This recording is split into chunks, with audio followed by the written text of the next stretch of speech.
민수기 21장 우리 31절에서 35절의 말씀인데요. 우리 한 절씩 교독하시고요. 마지막 절 35절은 함께 읽습니다. 제가 먼저 21장 31절의 말씀을 읽습니다. 이스라엘이 아모리인의 땅에 거주하였더니 모세가 그 사람을 보내어 아신을 정탐하게 하고 그 촌락소를 빼고 그곳에 있던 아모리인을 멸하였다. 그들이 돌이켜 바산길로 올라가매 바산왕 옥이 그의 백성을 다 거느리고 나와서 그들을 맞아 에드레이에서 싸우려 하는지라. 여호와께서 이르시되 하지 말라. 내가 그와 그의 백성과 그의 땅을 너의 손에 넘겼느니 너는 헤스본에 거주하던 모리아와 시온에게 행한 것 같이 함께 읽습니다. 이에 그와 그의 아들들과 그의 백성을 다 쳐서 한 사람도 남기지 아니하고 그의 땅을 점령하였더라. 아멘.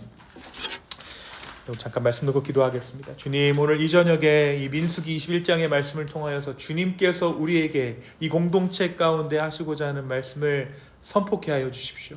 선포될 때에 주의 성령의 능력으로 말미암아 우리 마음판에 주 예수 그리스도의 복음이 다시 한번 선포되어 줄 수 있도록 성령님 우리를 인도하여 주시고 주관하여 주시옵소서.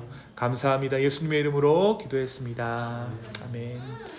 계속해서 우리 민수기 말씀 묵상하고 있습니다. 거의 막바지에 향해 가고 있는데요. 출애굽의 여정이 이제 거의 끝에 다다르게 됐어요. 모세의 여동생 미리암은 이미 가데스에서 생을 마감했습니다. 그리고 백성들은 약속의 땅을 목전에 두고 있었어요. 그런데 여러분, 어떤 일이 있습니까?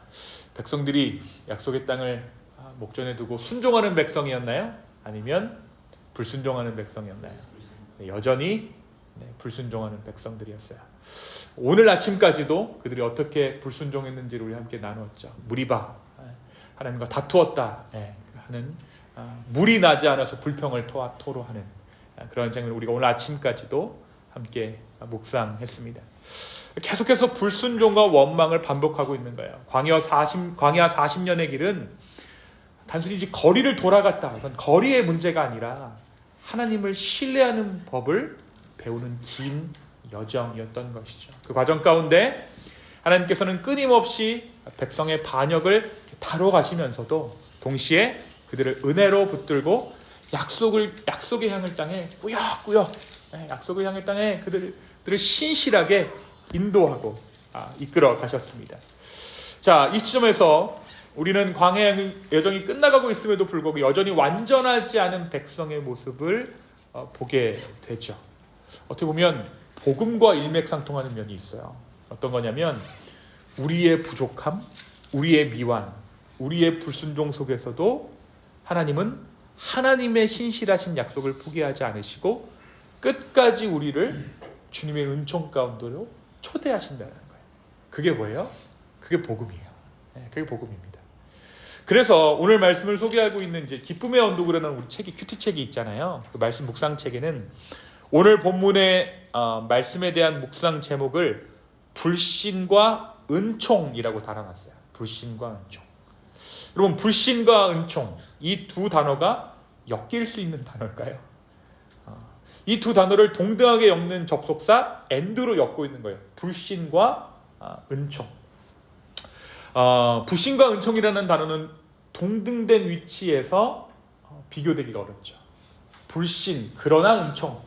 그럼 모르겠는데 불신과 은총은 왠지 좀 어색한 것 같아요. 불신은 뭐죠?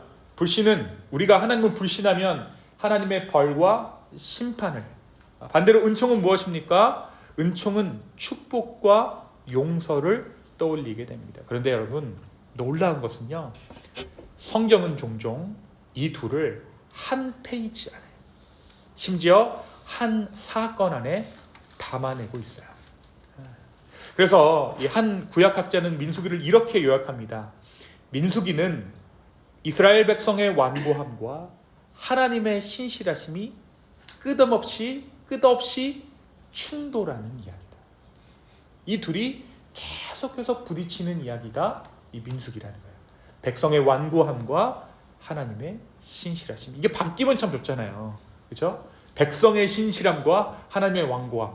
어떻게 되겠어요?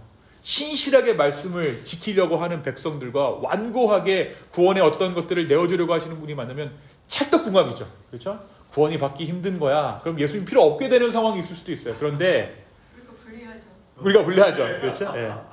그런데 이 민수기는 반대로 지금 백성의 완고함과 하나님의 신실하심이 계속해서 부딪히고 있는 거예요. 광야의 여정 내내 이스라엘은 끊임없이 하나님을 원망하고 하나님의 말씀 가운데 거역했습니다. 그때마다 하나님의 징계가 있었어요. 그런데 이상하게도 그 징계의 장면 한가운데서 징계가 한참 진행하고 있다가 보면 하나님 또다시 은총을 베푸세요. 은혜를 베푸세요. 그러니까 불순종 다음에 징계라는 패턴 우리가 어느 정도 예상을 하잖아요. 근데 민수기는요, 어떤 패턴이면 불순종 다음에 은총의 얘기가 나와요. 그러니까 불신과 은총이 페어링 되는 거예요. 마치 불신이 은총을 가리는 장막이 아니라, 불신이 은총을 가리는 커튼이 아니라 오히려 은총의 빛을 더 선명하게 드러내는 어두운 배경이 됐다라는 거죠. 오늘 본문은 이스라엘이 이제 40년 광야 여정을 마무리하며 약속의 땅을 눈앞에 둔 시점을 이야기하고 있습니다. 그들은 많은 일을 겪었던 가데스를 떠나 이제 요단 동편으로 올라가고 있었어요. 지도를 놓고 보면 곧장 이제 북서쪽으로 가나안에 들어가는 것이 가장 빠른 루트였어요. 그런데 여러분 아시죠? 이 출애굽의 관건은 속도가 아니었습니다. 어떻게 하나님과 동행하는가가 관건이었던 것이 이 출애굽 여정이었어요. 하나님께서 그 길을 막으십니다. 북서쪽으로 북상하는 그 길을 막으세요. 그 길에는 에돔과 모압이 살고 있었습니다. 하나님께서는 그들을 치지 말고 우회하라고 명령하셨습니다. 하나님께서 왜 그들을 우회하라고 말씀하셨을까요? 네, 그렇습니다. 그 이유는 단순하죠. 그 땅은 하나님이 에서의 후손과 롯의 후손에게 주신 기업이었기 때문이에요. 친척의 땅이었기 때문입니다. 그래서 이스라엘은 약속의 땅을 향한 행군 중에도 하나님께서 다른 민족에게 주신 경계를 존중해야 했어요. 하나님께서 그 땅을 에서와 롯의 후손에게 줬습니다. 에서는 누구의 형이죠? 네, 야곱의 형이고, 롯은 누구의 삼촌입니까? 아브라함의 삼촌이죠. 하나님께서는 그 땅을 에서와 롯의 후손에게 주셨고, 여전히 하나님께서 그 약속을 변함없이 지키시고 계셨던 거예요.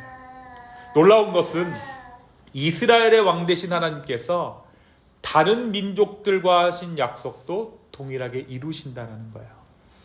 하나님의 신실하심은 선택된 백성, 이스라엘 백성들에게만 한정되지 않고 모든 민족과 온 세상을 향해 흐른다라는 것이 바로 여기서도 드러나고 있다는 것이죠. 이것이 바로 성경이 증언하는 하나님의 일관성 그리고 언약의 무게입니다. 하나님은 자신의 말씀을 한번 하시면 결코 취소하지 않으세요. 여러분, 저는 말을 바꾸나요, 안 바꾸나요? 저는 수십 번도 아마 더 바꿨을 거예요. 우리 아내도 저 뒤에 있지만 말 바꾸는 데는 선수입니다. 근데 말을 완전히 다 바꾸진 않고 뉘앙스가 바뀌어요. 하나님은 어떠세요? 하나님은 한 번 말씀을 뱉으시면 결코 그 말씀을 시건치 않으신다 하셨어요. 하나님 말씀하시면 그렇게 가는 거예요. 그렇죠?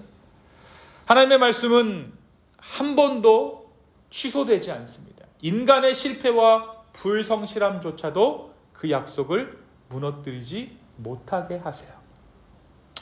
이스라엘은 얼마 전 아모리 왕 시혼과 싸워 승리했어요.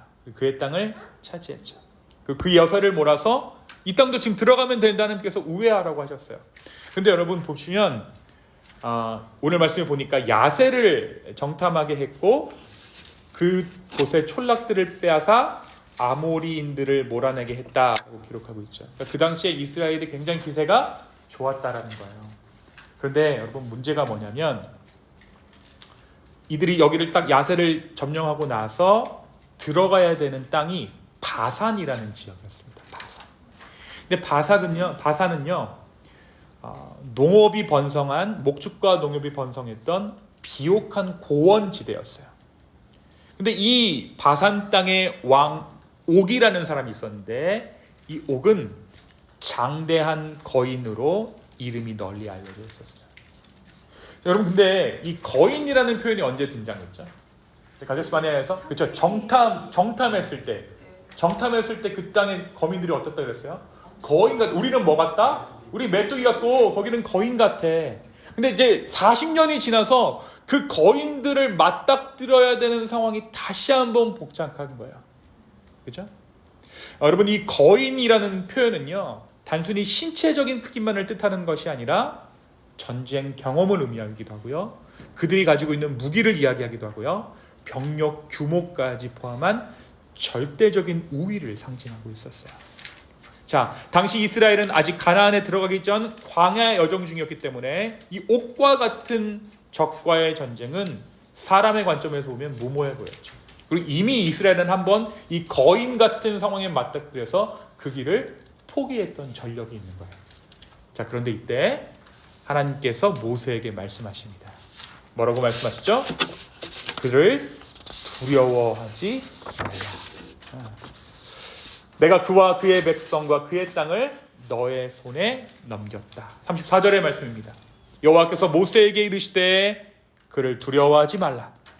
내가 그와 그의 백성과 그의 땅을 너의 손에 넘겼나니 너는 헤스본에 거주하던 아모리인의 왕 시혼에게 행한 것 같이 그에게도 행하리라. 단순히 용기를 가져 힘을 내 지금 이 차원이 아니에요. 할 수 있어. 안 되는 것 같지만 너 할 수 있어. 이렇게 지금 옆에서 코치가 치어업 하듯이 격려하는 차원의 말씀하신 것이 아니에요. 이미 끝난 싸움이야. 그거는 승리가 너희에게 있어라고 단언적으로 하나님께서 말씀해 주신 거예요. 누구니까 이 말씀이 가능합니까? 하나님입니다. 왜요? 모든 전쟁은 하나님께 속했습니다.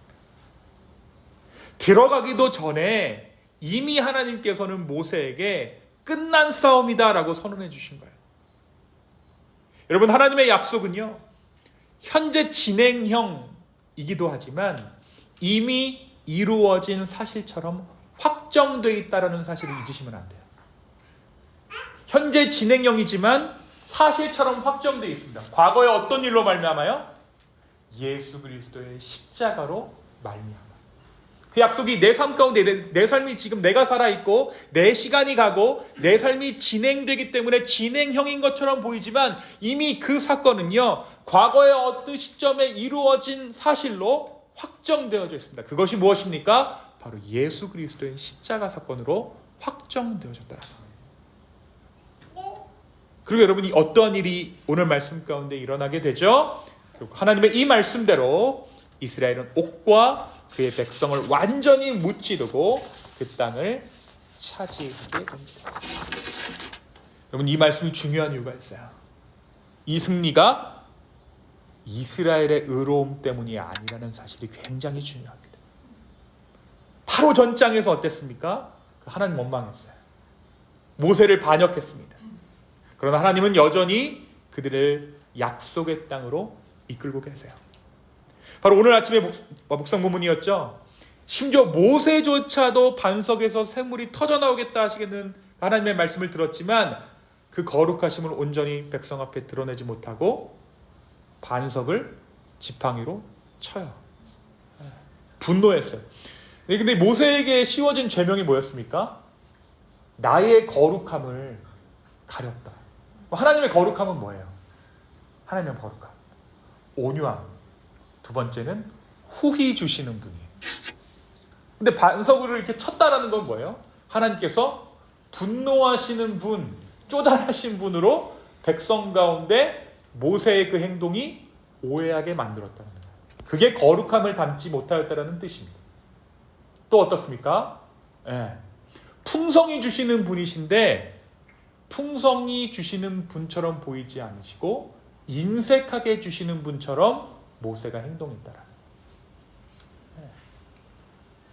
모세가 너무 억울한 것 같아요. 생각해도 그것 때문에 조금 그렇죠? 너무 야속하시면 하나님이 그렇게 처분하셨다라는 거예요. 근데 저는 그렇게 생각해요. 물론 이제 그렇게 말씀하실 수도 있지만 가나안 땅에 들어가서 이스라엘 백성들이 또다시 전쟁을 치르고 그 안에서 우상 숭배로 그들이 철저히 타락한 것을 보고 두면 저는 그 땅에 안 들어간 것이 오히려 모세에겐 축복이었다고 생각하는 면도 있습니다. 네. 저희가 우리 자녀들을 봤을 때 가끔씩 제가 생각하게 되는 건 뭐냐면 이 아이들이 과연 살아가는 세상을 보여준 게 내가 잘한 일일까라는 생각을 해요. 미리 알는 병이라서. 여러분 영원히 사는 게 복이라고 생각하세요? 아니죠. 언젠간 죽고 싶죠. 왜요? 내 삶이 얼마나 고난이고 고단한 줄을 아니까. 영원한 우리가 본향을 꿈꾸게 되는 거잖아요. 비록 그 약속의 성취, 깃발을 꽂는 것은 못했지만 모세가 거기서 삶을 정리시켜 주신 것만으로도 삶의 어떤 무게를 덜어냈다는 측면이 있는 것 같아요. 그리고 무엇보다도 모세는 하나님과 끝까지 동행했던 자였어요.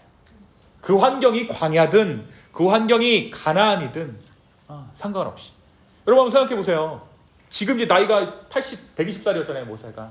근데 우리 보고 생명부지 아무도 모르는 땅으로 이주하라는 거예요. 예를 들어서 이제 여기서 리타이어하러 오셨는데 형연자매님 이제 저기 딴 데로 가족도 없는 저기 미네소타로 들어가시라고. 좀 추운데 거기 약속의 땅이라고. 좋겠어요? 하나님께서 그 시점에 그 사명은 여호수아에게 맡기신 거예요. 오늘은 뭐 이 말씀을 전하고자 한 것이 아니기 때문에 여러분 이스라엘 민족이 계속해서 반역하고 계속해서 하나님 앞에 불신하고 불순종했는데 그 실패를 넘어 하나님의 신실하심으로 말미암아 백성들을 인도하셨다. 이처럼 우리의 연약함과 허물은 하나님의 약속을 무너뜨리지 못한다. 오히려 그분의 은총을 더욱 선명하게 드러나게 한다는 거죠. 요즘 뉴스를 보세요, 여러분. 교회에 대한 공격이 너무 많죠. 그렇죠? 교회에 대한 공격이 너무나도 심한데요. 여러분 이런 상황들이 우리 가운데 주어진 것을 우리가 현실로 인식해야 되는 부분들은 너무나도 많아요. 근데 우리가 여러분 한 가지 붙잡아야 하는 것은 이제 교회는 끝났어. 더 이상 소망이 없어. 이게 아니에요. 오늘 말씀대로라면 오히려 이러한 연약함과 교회의 모자람과 교회의 실패에도 불구하고 하나님은 하나님 나라를 이 땅 가운데 세우려는 하나님의 의지를 결코 꺾지 않으신다는 것에 방점이 있다는 거예요. 여러분, 불신과 은총은 서로 반대되는 단어이지만 복음 안에서 가장 잘 어울리는 한 쌍입니다. 팀 켈러 목사님 이런 말씀 자주 하셨어요. 우리는 우리의 생각보다 훨씬 더 죄인이지만 동시에 생각보다 훨씬 더 사랑받고 있다. 우리의 불순종, 우리의 불신은 은총을 더 절실히 느끼게 하고 은총은 불신을 이기게 하는 힘이 됩니다. 은총만이 그 불순종을 이길 수 있는 거예요. 저는 이 장면을 묵상하면서 우리의 삶을 떠올리지 않을 수 없었습니다. 제가 처음에 미국에 왔을 때요, 미국을 약속의 땅이라고 생각하고 왔던 것 같아요. 그런데 여러분 현실이 어땠을까요? 현실이 정말 사막 같더라고요. 언어도 안 통하고 경제적인 압박도 있고 가장 좀 힘들었던 건 미래에 대해서 끊임없이 불안한 거. 그렇죠? 여러분 저는 이제 좀 이게 막 설교 때 담아야 될 말인지 모르겠는데 그렇게 저 대형교회 목사들이 이렇게 사고 치면 동종업계 일하는 사람도 굉장히 곤란해요. 교회가 점점 힘들어집니다. 그러니까 미래에 대해서 더 암울하게 하는 거예요. 그죠? 미래에 대한 불안. 그러면서 이제 저도 저를 의심하는 거예요. 야, 이게 과연 되는 거야? 내가 목사해도 되는 거야? 기독교가 이렇게 타락했는데 내가 목사로서 뭔가를 할 수 있는 게 맞아? 나도 속은 거 아니야? 뭐 이런 생각들까지. 그죠?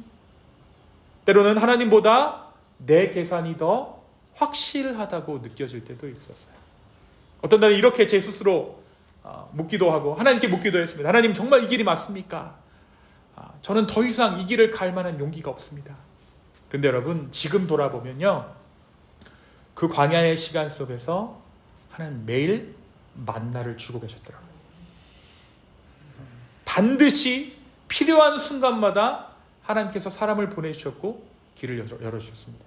요즘 그 김장원 목사님이 욕을 굉장히 많이 드시고 계시잖아요. 한국에서 뭐 난리 났잖아요. 근데 전 욕을 못했어요. 왜? 저는 김장원 목사님을 통해서 만나를 2번 공급받았습니다. 극동방송에서 저한테 장학금을 2번 줬어요. 그러니까 심지어 그런 저랑 전혀 알지도 못하는 분을 통해서도 하나님께서 저를 공급하셨더라고요. 필요한 순간마다 정말 여러분 사람을 보내주셨고요. 길을 열어주셨고요. 심지어 결혼도 하게 하셨어요. 나의 믿음은 연약했지만 하나님의 은총은 결코 약하지 않았다는 거예요. 희미하지 않았다는 거예요. 여러분, 이스라엘이 바산왕 옥을 만난 것도 우연이 아니었습니다. 그것은 약속의 땅에 들어가기 전에 반드시 넘어야 할 거인이었어요. 여러분, 우리의 인생에서도 이러한 거인들은 분명히 맞닥뜨리게 되어져 있는 실체입니다.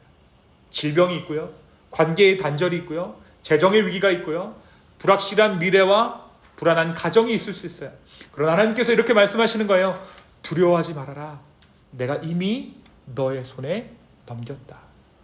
이 은총의 약속이 불순종을 이기는 힘이 된다는 것입니다. 그렇습니다. 누군가의 말대로 하나님의 신실하심이란 우리의 성취가 아니라 하나님의 자기 선언에 근거합니다. 우리가 믿음이 좋아서 우리를 구원하시는 것이 아니에요. 우리가 신실하기 때문에 하나님께서 하나님의 약속을 지키시는 것이 아닙니다. 하나님께서 내가 약속을 지키겠다라고 스스로 선언하셨기 때문에, 그리고 그 아들 예수 그리스도를 이미 이 땅 가운데 주셔서 그 사랑을 확증하셨기 때문에 하나님께서 그 은총을 결코 거두시지 않는다는 거야. 그렇기 때문에 우리의 실패와 불순종 속에서도 은총은 결코 사라지지 않습니다. 사랑하는 성도 여러분, 바로 지금 이 순간 무엇이 우리의 삶을 두렵게 하고 있습니까? 무엇이 우리의 삶의 현실의 문제라고 버티고 서 있습니까? 경제의 어려움일 수도 있고, 어떤 사람들은 건강의 문제일 수도 있고요, 혹은 풀리지 않는 진로와 미래에 대한 불안일 수도 있습니다. 게다가 요즘 보면 점점점 글로벌 경제, 정세 계속해서 악화되고 있잖아요. 그렇죠? 악화의 일변이잖아요. 그렇죠? 그리고 저희 같은 이민 생활하시는 분들은 어떠세요? 고립감. 네. 저 한숨이 나와요. 그 고립감이 바산왕 옥처럼 크게 보일 수 있다는 거예요. 그러나 우리가 오늘 말씀 가운데 기억해야 합니다.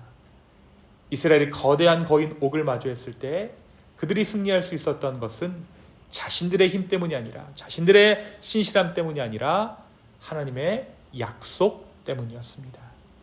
십자가에서 이미 우리의 불신과 불순종을 짊어지신 주님이 오늘도 동일하게 우리에게 말씀하고 계세요. 두려워하지 마. 내가 너와 함께한다. 그러므로 우리는 이 광야와 같은 이 땅에서 여전히 불완전하고 넘어지는 자들이지만 이 하나님의 은총을 붙들고 한 걸음씩 약속의 땅을 향해 걸어갈 수 있습니다. 그리고 언젠가 그 은총이 우리를 온전한 순종의 자리로 이끌 것입니다. 여러분, 이 기대를 가지고 오늘 저녁 기도로 주님 앞에 나아갈 수 있는 저와 여러분 되기를 예수님의 이름으로 축원합니다. 제가 함께 기도하겠습니다. 주님, 오늘 이 저녁 우리의 삶의 모든 근심과 걱정을 주님께 내려놓고 오직 주님만 바라보기를 원합니다. 나의 연약함, 나의 부족함이 정말 하나님을 끊임없이 불신하게 만들지만 그럼에도 불구하고 하나님의 신실하심으로 말미암아 오늘 우리가 이 자리에 왔습니다. 성령이여, 우리의 삶을 끝까지 인도하여 주시옵소서. 감사합니다. 모든 말씀 예수님의 이름으로 기도하였습니다. 아멘.